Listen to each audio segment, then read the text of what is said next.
Zdravím vás, priatelia, rok sa nám chýli ku koncu a ja tu mám pre vás ešte zahrť príbehov a budem rád, ak strávite aj dnes chvíľku so mnou. Boli sme na nejakom country festivale, tuším v Detve, kde sa popíjalo už deň pred akciou. Nejaká česká country kapela si dala, ako sa hovorí, do trumpety a plánovala zavčas ráno odísť. Problém bol v tom, že keď našli šoféra, bol opitý najviac zo všetkých, ani nevládal stať na nohách. Takže došli. Na druhý deň sme očakávali hviezdu českej country, ktorú uvádzači vyvolali na pódium. A my sme si nahlas hovorili, nebude to ten chlapík, čo bol včera taký strieskaný a opitý ako delo? Keď uvádzač opäť ohlásil meno speváka, tesne za nami sa pohol muž a predieral sa na pódium, aby zaspieval. A určite nás počul. Ale spieval dobre.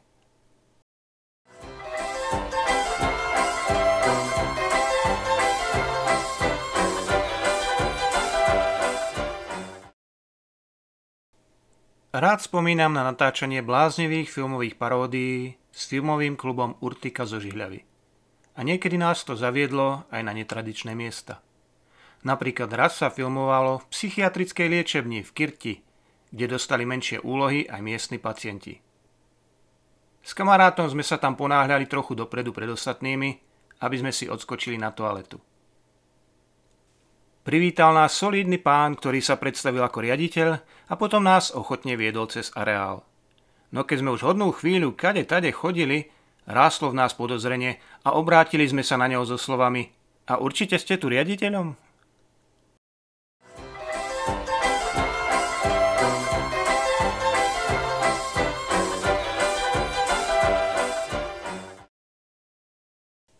Mali sme vystúpenie v nejakom podniku vo Zvolene. S majiteľom bola taká dohoda, že nám zaplatí celkom solidný honorár a z neho potom odpočíta, čo skonzumujeme. Vystúpenia dopadli dobre, posedenie pri vínku a pive bolo fajn a keď nastal čas odísť, šli sme si po zvyšok honoráru. Na naše prekvapenie sme zistili, že nakoniec ešte musíme doplatiť. Asi sme to trošku prehnali. Len kto vyťahne peňaženku? V zápätí sa našiel dobrodinec, náš starý známy, čo si rád zaspíva pri gitarke a inak predáva pukance a gaštany. S pochopením sa na nás pozrel, povedal niečo ako nechajte to tak a požadovanú sumu bez myhnutia oka vyrovnal. Nemusel to robiť, ale bol to grant. Tak mu teda symbolicky pripíjam na zdravie.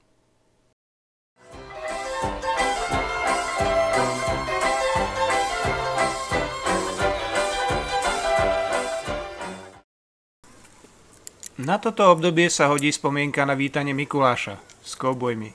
Bolo to na jednom známom sídlisku v Banskej Bystrici. Prišli sme vo westernových klobúkoch a oblečení, s bičmi a revolvermi, ako sa na westerňáku patrí. Mali sme nejakým spôsobom uviesť známeho bradatého deduška s červenou čiapkou a batohom plným dobrot, ktoré potom bude rozdávať deťom. Vymysleli sme teda scénku. Keď nastal správny čas a Mikuláš sa blížil k nedočkavým drobcom, zrazu ho prepadla skupinka banditov, ktorá ho chcela ozbíjať o sladkosti. Zobrali sme mu batoh, držali ho za ruky a trošku sme sa odviazali a vžili do svojich úloh. Samozrejme, nakoniec všetko dobre dopadlo a prišiel šerif s pomocníkmi, ktorí banditov zahnali a Mikuláša oslobodili. Ale nezabudnem na vypleštené oči detí, aj rodičov a možno aj nejaké tie slzičky, keď sme pažbou pušky šťuchali do Mikulášovho rôsolovitého brucha.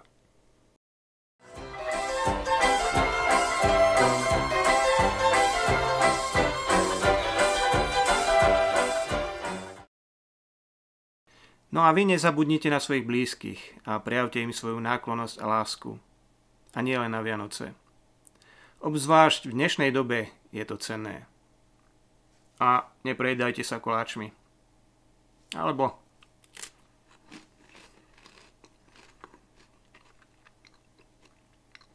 treba si vlastne osladiť život. Tak si to prajte. Prajem vám veľa zdravia a aj toho duševného. Majte sa krásne.